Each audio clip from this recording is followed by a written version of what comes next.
Évangile de Jésus-Christ selon saint Marc, chapitre 11, des versets 27 à 33.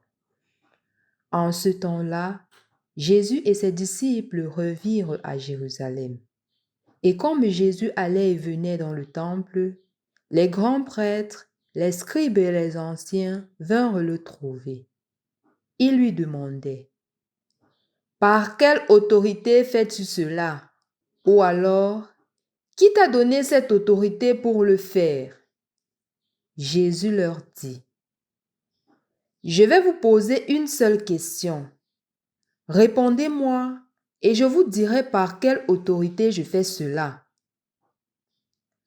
Le baptême de Jean venait-il du ciel ou des hommes?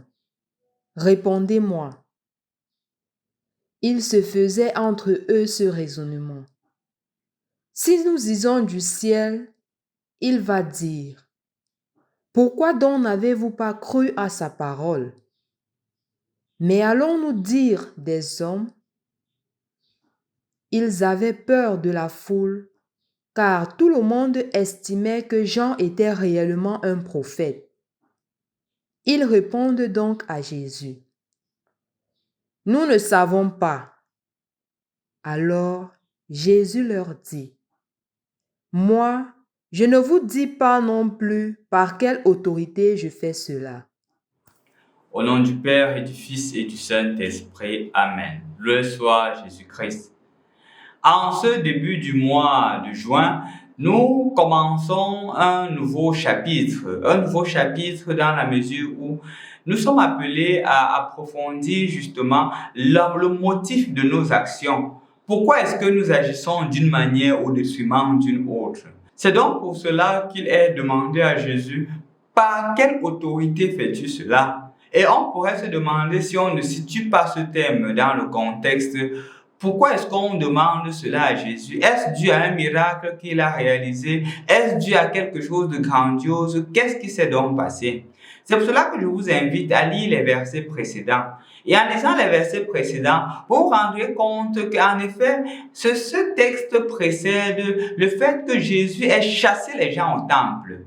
Et justement, qu'est-ce qui s'était passé? Ils en avaient fait de la maison de Dieu un lieu de commerce, un lieu où les gens s'enrichissaient et s'en foutaient justement de l'essentiel même, qui est la recherche de la volonté, l'accomplissement de Dieu dans son temple. Et c'est donc pour cela qu'ils ne comprennent pas pourquoi Jésus fait cela, puisque celui qui a autorité de faire cela ne peut qu'être Dieu lui-même. Et donc Jésus, réagissant ainsi, ils abordent Jésus. Ils demandent donc: quelle est l'autorité, quel est le pouvoir qui te permet de réagir ainsi? Mais Jésus, justement, ne leur dit pas le pouvoir qui lui permet de réagir ainsi. Il retourne aux sources. Il devait avoir un précurseur. Il devait avoir quelqu'un qui soit en train de préparer le chemin pour la venue du Messie. En d'autres termes, il est en train de faire comprendre à ses auditeurs qu'il est en effet le Messie tant attendu. C'est pour cela qu'il met en avant Jean-Baptiste. Si vous êtes capable de reconnaître en Jean-Baptiste l'envoyé du Messie, le précurseur, vous serez capable de me reconnaître. Mais si vous n'êtes même pas capable de reconnaître en Jean-Baptiste le précurseur, comment seriez-vous capable de me reconnaître? Dites-moi, par quelle autorité Jean-Baptiste baptisait? Si vous êtes capable de répondre à cette question, oui, je vous dirai par quelle autorité j'agis. Mais justement, puisque ce qui habitait ces auditeurs n'était pas la recherche de la vérité, c'était plutôt le fait de chercher à humilier Jésus et à discréditer Jésus, ils ne veulent pas répondre. Je crois que, chers frères et sœurs dans le Christ, nous aussi, parfois, c'est ce qui nous arrive. Quand nous recherchons à faire le bien, quand nous nous efforçons à accomplir fidèlement la volonté de Dieu, il y a toujours ces petites personnes-là qui viennent décrédibiliser ce que nous sommes en train de faire, qui viennent déconstruire et humilier même ce que nous sommes en train de faire. Ne te dérange pas. Si c'est le cas pour toi aujourd'hui, dis-toi que Jésus l'a aussi subi. Dis-toi que Jésus est avec toi. De la même manière qu'on est venu critiquer, demander, remettre en question l'autorité de Jésus, toi aussi on viendra remettre en question ta volonté de construire le règne de Dieu sur la terre comme l'est déjà au ciel.